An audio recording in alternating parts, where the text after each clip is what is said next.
Hi, I'm Martin Edwards and I work for the Students' Union Advice Team, providing help and advice to students. One of the main areas we do our work in is in student finance, and we previously talked about this on our initial podcast. We're going to explore in this podcast a little bit more about the ins and outs of student finance, and also what help is available to students if they find themselves in a situation where there is financial hardship. And to this end, I have my colleague, Ralph Hayward, who is also a member of the Student Advice Team. And would you like to say a little bit about yourself, Ralph?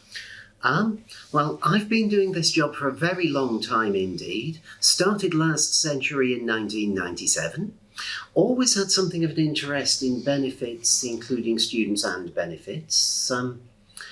And it never fails to amaze me how challenging things can be when it comes to student funding and means testing. This is very true.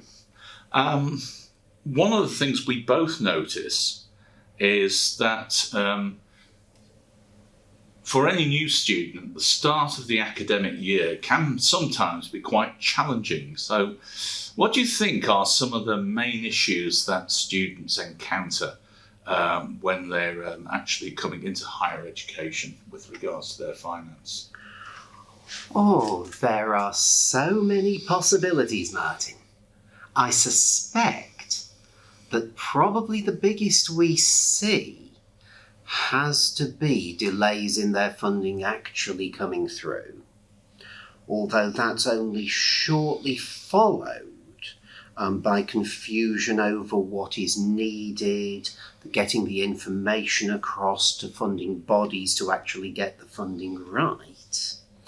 And then later in the year, probably, for some students, it's actually making the money last, the sort of budgeting experience that you've been lumped this wonderful bag of money at the start of term one. Whoopee, I'm rich. But if it doesn't last through till January, you've got a problem. Yes, I think we've both found that can be quite challenging for people. What do you think students can do to try and sort of mitigate that, sort of so that they are prepared for when they come to university? Easily the best thing I would say is, even if you're not sure you're going to come to university, apply soon, apply early, and keep your eye on it. With funding applications opening in March for a September intake, if you've applied in March, there's plenty of time to get a funding decision. Think, hello, this looks a bit rum, let's have another go at this. Get advice, work out what's not gone right, work out if it's achievable, get the whole thing sorted before you've burned any bridges behind you. And similarly, like most things, it is all in the planning. I know it's dull stuff, but nonetheless, I'm old enough to come across like someone's least favourite uncle. The more you have thought about, this is the number of weeks it's got to cover, how's this going to chop down, after I've paid my rent, what have I got left per week, actually plan it out, rather than blowing everything in the first month on expensive, overpriced plimsolls, the more chance you've got of eating something other than bargain basement beans on old bread the week before Christmas. Well, we all know that basically the student finance system revolves about loans nowadays. And back in the day, I remember when you actually got grants, but that's back in prehistory, yeah. Oh, we are very old. We are very old indeed.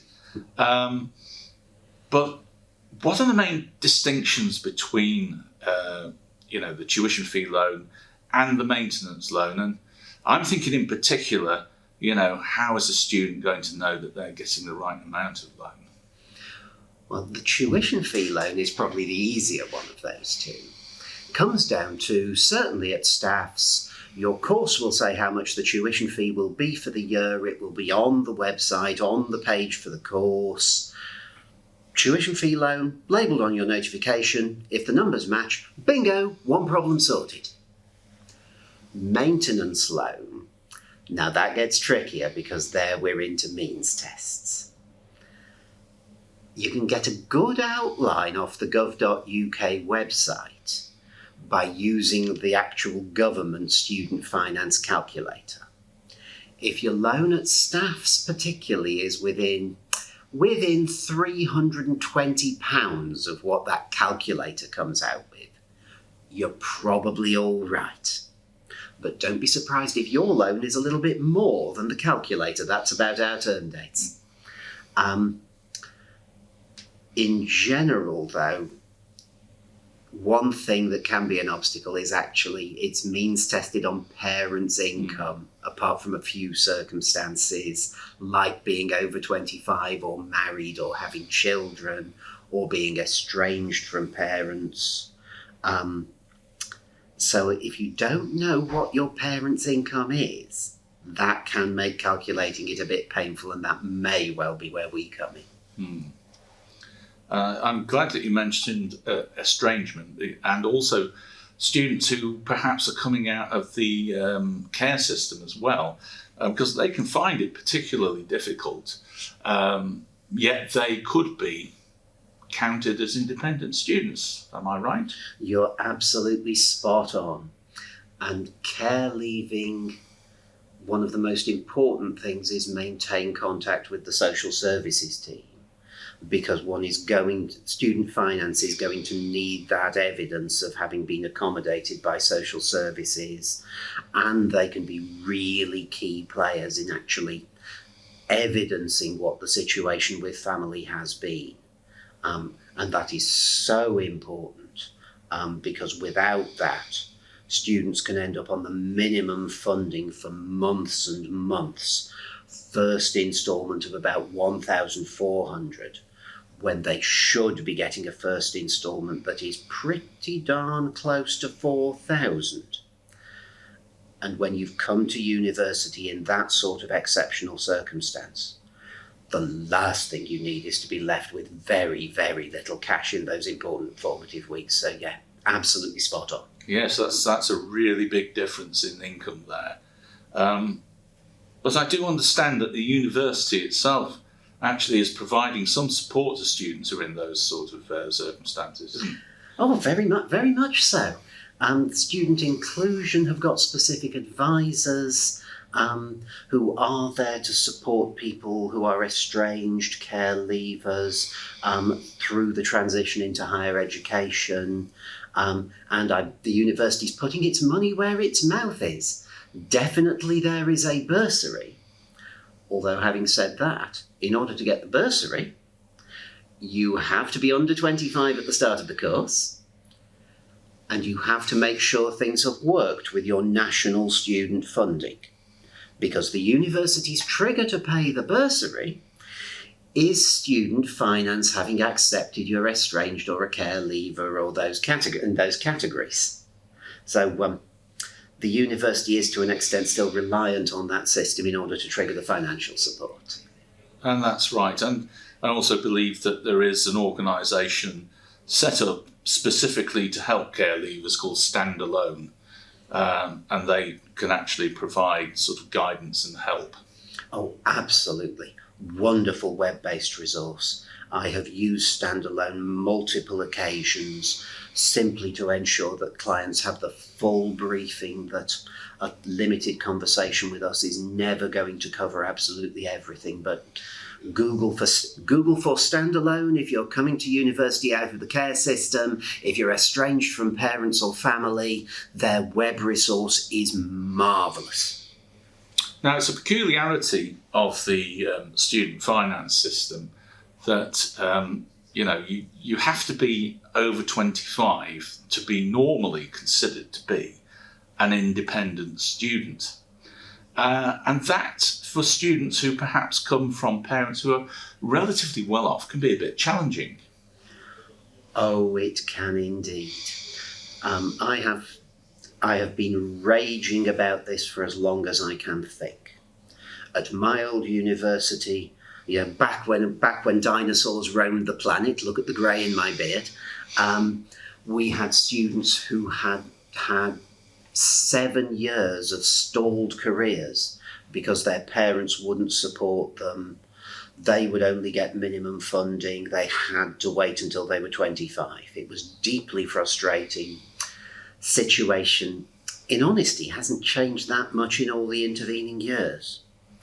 I suppose that there's a tweak that's improved things, that if someone can prove they've been financially independent for 3 full years before they start the course, they can now have parental income taken away from that calculation. But proving that, oh good Lord, the evidence people need, the bank statements, the address details, the earnings details, the P60s, the tax forms.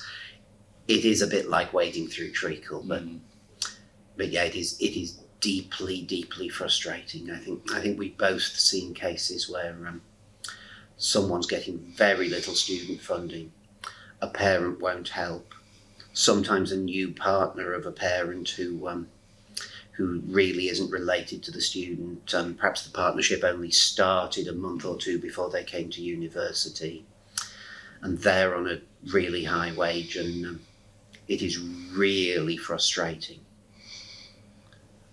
It can be an impediment, absolutely, and you're absolutely right there, to a student continuing with their studies. But we have seen students who have actually managed in those circumstances. And then again, we would be looking at alternative sources of income, wouldn't we?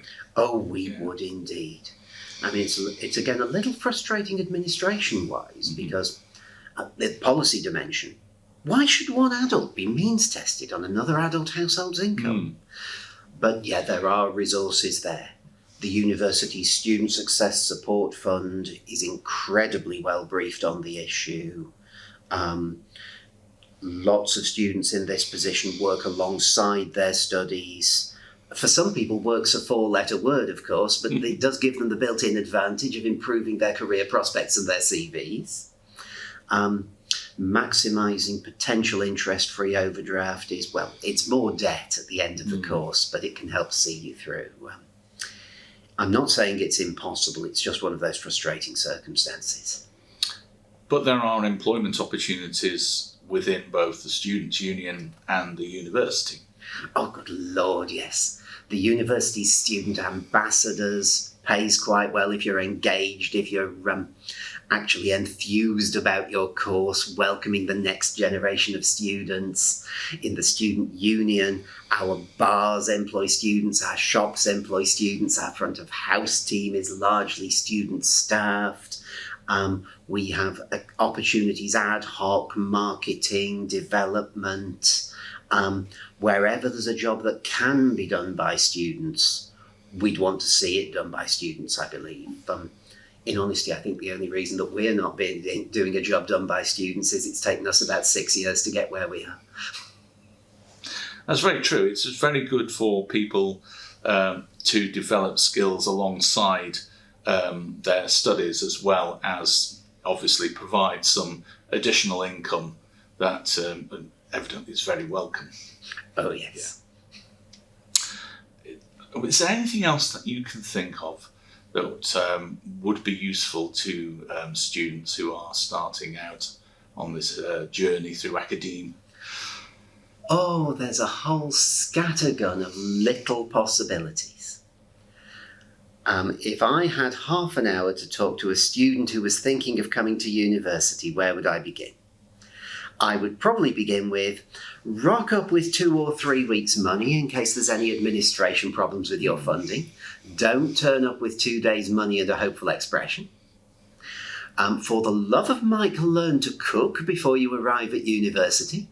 A few simple meals, the lentil dal, some sort of filthy pasta and tuna muck, you name it. If you can cook, it saves you tons of money in the salmonella wagon.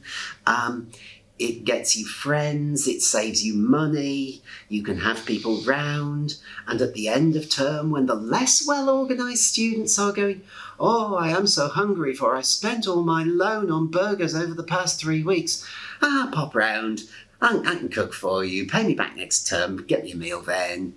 You've potentially got a friend and network contact for life. After that, working out how your money is going, keeping tabs on it, is one of those incredibly dull things that nobody wants to hear, but it saves you ending up in the soup later on. Increasingly, I would be recommending to students get onto Black Bullion sooner rather than later, because not only is that an application platform for the university's Student Success Support Fund if you fall into financial hardship, it's also got tons and tons of money upskilling tools that one hopes might avoid some of the elephant traps. And as we mentioned in our last podcast, Black Bullion are running an annual competition called Uni Battle, and it's quite pleasing to note that Staffordshire University is at the top of the leaderboard at this very moment. So keep up the good work, and if you join in, you can actually win some prizes. So there's absolutely nothing to stop you from logging into Black Bullion now with your university credentials and getting stuck in. So thank you very much, Ralph. It's been a pleasure to speak to you, and your words of wisdom are well accepted. And I think this will conclude for this particular podcast. We will be back again next week, and we'll be talking about the other funding available to students with dependents or students who have particular special needs and disabilities. Goodbye.